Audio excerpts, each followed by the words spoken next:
We have been told that Africa is poor and made to believe that opportunities only come from the West and that only professions like doctors, engineers, then lawyers generate income. This has gradually crushed the hopes of generations and faded the dream of creating a new and better reality in Africa. But the light has arrived. A new era of African visionaries is challenging this narrative and radically changing the continent's reality.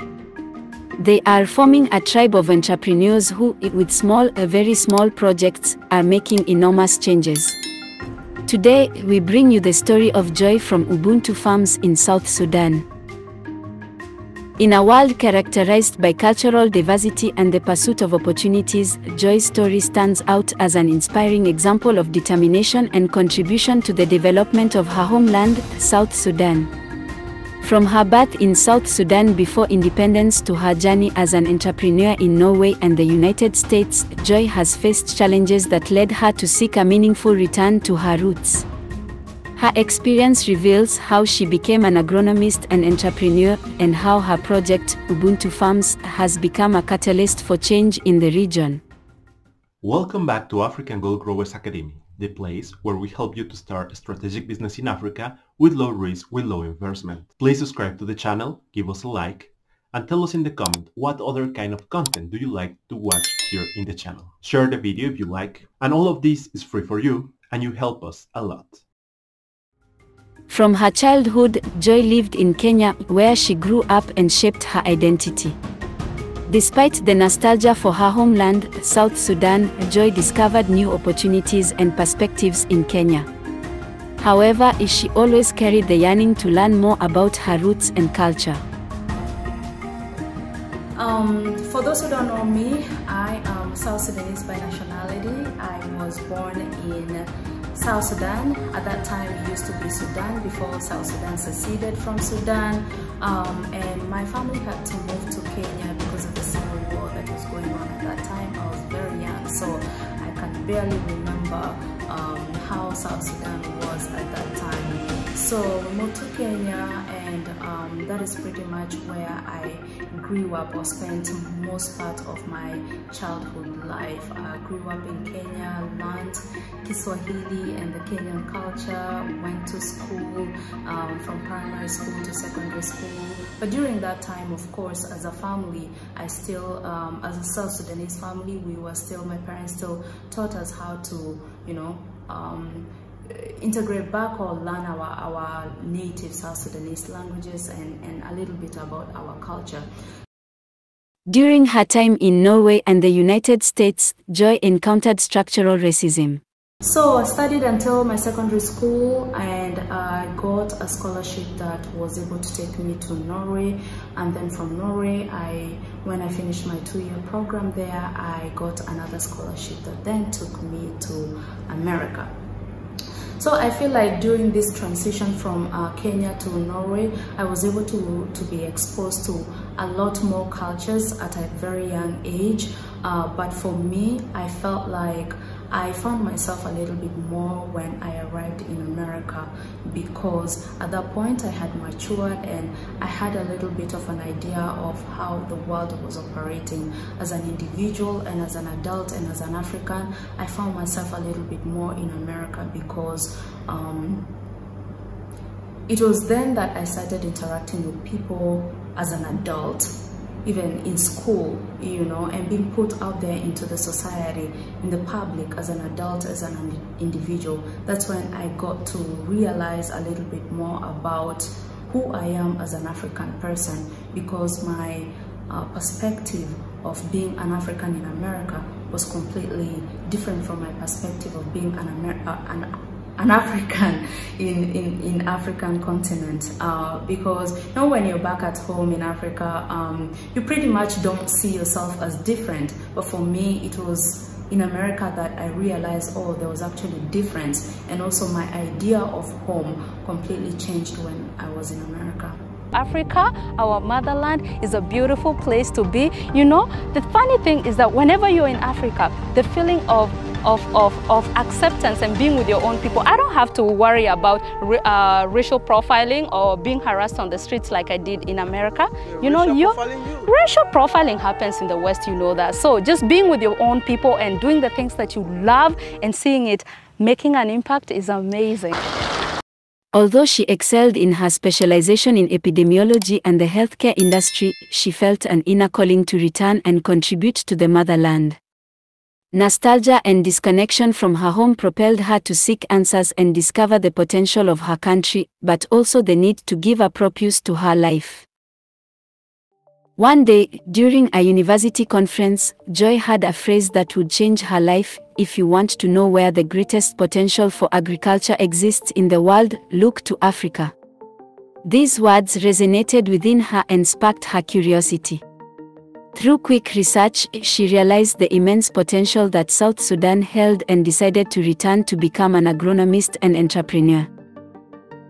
Despite criticism and doubts from others, Joy followed her instincts and believed in her vision. I did not study agriculture. By career training, I studied public health. I studied infectious disease epidemiology. So why agric? My story is actually a little bit long. In 2017, I attended a conference on emerging trends in agriculture in Africa. And during one of the lectures, the person who was hosting actually had a very interesting topic. There were 3 countries that were being featured, case studied, and South Sudan was one of them. Okay. And the way they had featured South Sudan, they labeled it a sleeping giant in agriculture. And during that case study, the guy actually gave us a small activity in the lecture room. He said, okay, everyone should go to their phones and try to type up, agriculture or farming in Africa or in South Sudan and see what you get. I was really astounded because all the imagery and the portrayals that I saw on the internet were really pretty much of starving children, military, and it really broke my heart for a second. So what I did was immediately after that conference, I decided to fly straight to Juba, South Sudan. That was in 2017. I came to come and actually see the situation and do my market research and see what exactly is going on.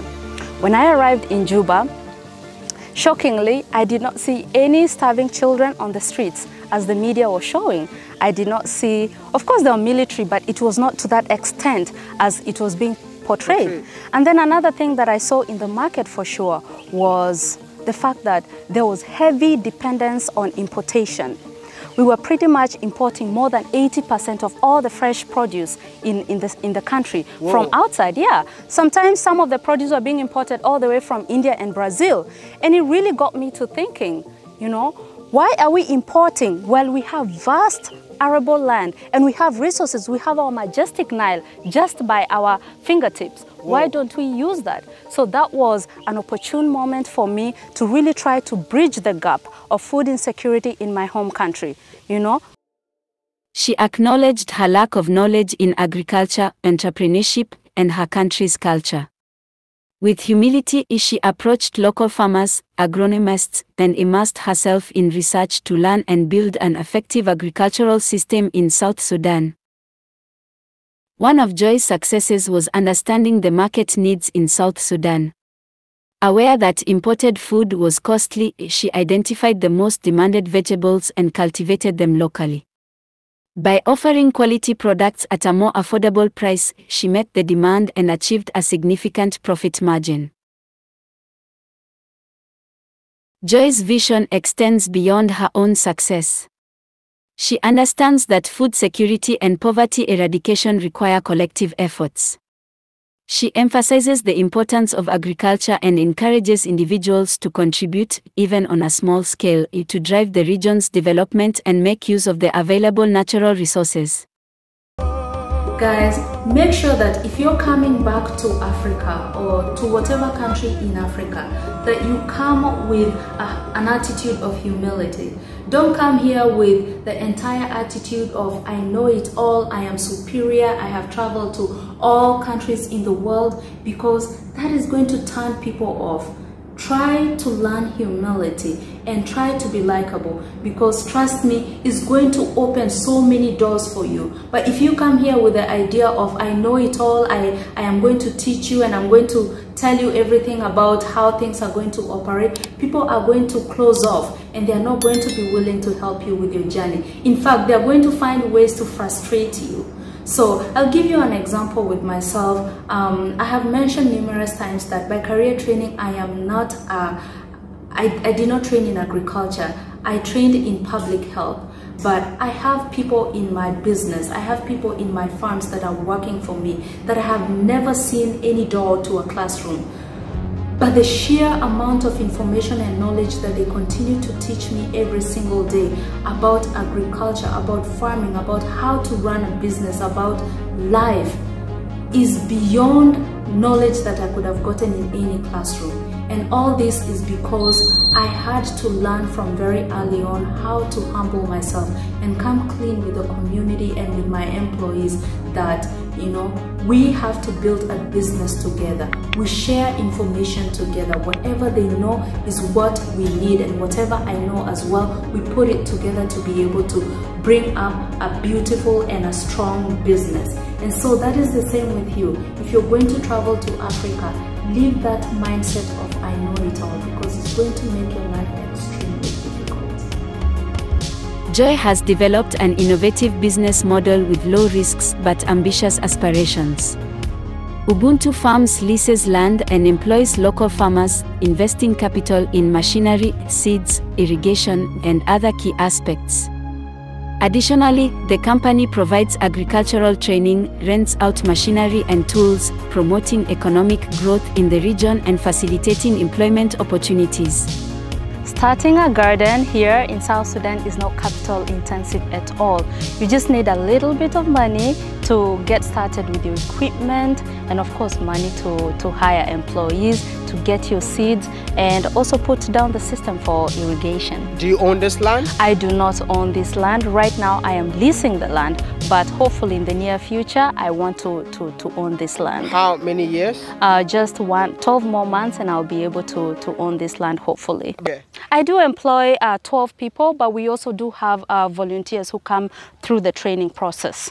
Training process? Yes, so we do train. You are training people? Yes, I do train the local community, and then I do have staff from other organizations that come. We train them here for a period of a month, you know, impart them with skills so that they can go out there, establish their own gardens if they can. You know, the more people get into this, the better for the country, the better for the economy, so that we don't need to depend on our country or our government to support us, you know. And empower the youth. They are the future of any country. So that's what I do. I focus mostly on youth and women, and I train them so that they can also go and start their own and feed their families. And when a youth is empowered, a youth of a nation is empowered, or the women of the community is empowered, then we'll be able to actually break the tendency of dependency on aid and other organizations from coming and help and really feeding us. You know, it's really building resilience and then also self-sufficiency for the long term. Because, for instance, with COVID-19, think about it. If the borders are closed and we're really relying and depending on other countries to provide us with food, who's going to feed us? Really, our well-being is dependent on the mercy of other countries. So that's why I do that, to empower my own people. Through her Ubuntu Farms project and YouTube channel, Tales of Junubia, Joy has become a beacon of inspiration for young individuals. Her story of resilience, humility, and contribution to the development of South Sudan highlights the importance of having a purpose and building opportunities from the ground up. Joy invites us to stay grounded, make our own contributions, and live a life with a positive impact on our community and the world. That is one of the things that actually really influenced my decision to come back to the motherland, because really the US is a developed country. There's so many systems and structures in place compared to Africa, and my little contribution based on my experience and the education that I got, I felt like was not going a long way compared to if I had put in the same effort and hard work back in the motherland, then I would be able to actually impact a lot more people. So that is one of the things that actually made me come back home. Other things notwithstanding, such as structural or racism in America, and just like as an immigrant in America, you realize that you are actually there's a lot of systems that are put together to not accept you. You know that you have to skip through a lot of hoops to be able to survive and all that. But for me, impact was very major because I knew that with the little education that I had gotten and the experience that I had, I would be able to impact a lot of people back in the motherland, and I would be able to see the effect trickling down through generations. So that was very important to me. I think the idea of poverty is a mindset. Thank you. It is a mindset. Poverty is something that you're taught. You know, you're taught you can do anything to improve your life, and you don't have to do the normal things that or the status quo that people teach you, that you have to go to school and become a doctor, become an engineer to become rich.